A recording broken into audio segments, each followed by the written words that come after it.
30 वर्षीय राजेश कानपुर में एक सॉफ्टवेयर कंपनी में काम करता था। 3 साल पहले ही राजेश की शादी मीना के साथ हुई थी। राजेश ने मीना को बताया कि तुम्हारे आने से पहले मेरे परिवार में मेरी मम्मी और मैं सिर्फ 2 ही लोग थे। जब मैं कॉलेज में था तभी मेरे पापा मुझे छोड़कर चले गए थे। जब राजेश और मीना दोनों काम पर चले जाते तब उसकी मम्मी काम वाली के साथ घर पर रहती थी। सब कुछ अच्छा ही चल रहा था कि तभी लॉकडाउन हो गया।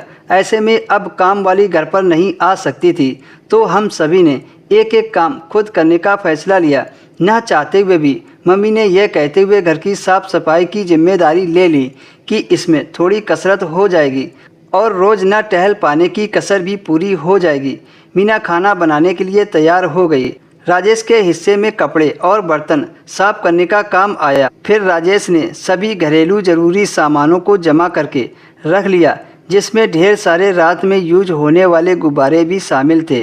रात में पत्नी के साथ उसे यूज करना लगभग राजेश की आदत बन गई थी। चूँकि राजेश के घर में उसकी मम्मी ही कूड़े का डिब्बा खाली करती थी, इसीलिए वह गुब्बारों को यूज करने के बाद उसको पेपर में लपेट देता था और रात को अपने कमरे में रख देता था।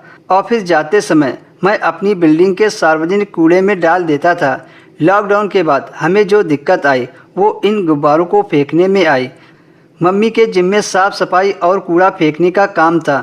ऐसे में उसी डस्टबिन में ये सब चीज़ डालने के बारे में सोचना भी गलत था। तब राजेश ने एक प्लान बनाया। उसने मम्मी से कहा कि डस्टबिन खाली करने का काम मैं करूँगा। शुक्र है वह मान भी गई थी। इसी दौरान राजेश को बिल्डिंग से नीचे उतरे बिना कचरे वाले ट्रक में कचरा डालने का एक उपाय सूझा। राजेश लोग पहले फ्लोर में रहते थे। उसने डस्टबिन के हैंडल पर एक रस्सी बांध दी और कूड़ा वाला ट्रक आने पर वह रस्सी के सारे डस्टबिन को ट्रक में पलट देता था और उसी में इस्तेमाल किया हुआ गुब्बारा भी चला जाता था। उसका यह प्लान अगले कुछ दिनों तक बहुत अच्छा काम किया। लेकिन एक रात राजेश ने अपनी पत्नी के साथ देर रात तक संबंध बनाया। उसने उस गुब्बारे को एक अखबार में लपेटा और हमेशा की तरह बेड के नीचे रख दिया।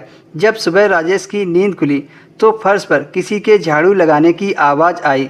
वह तुरंत घबरा गया। बेड के नीचे पेपर में लिपटा, बेड के नीचे पड़ा, मम्मी के हाथ में लग गया और उस दिन राजेश शर्म से पानी पानी हो गया।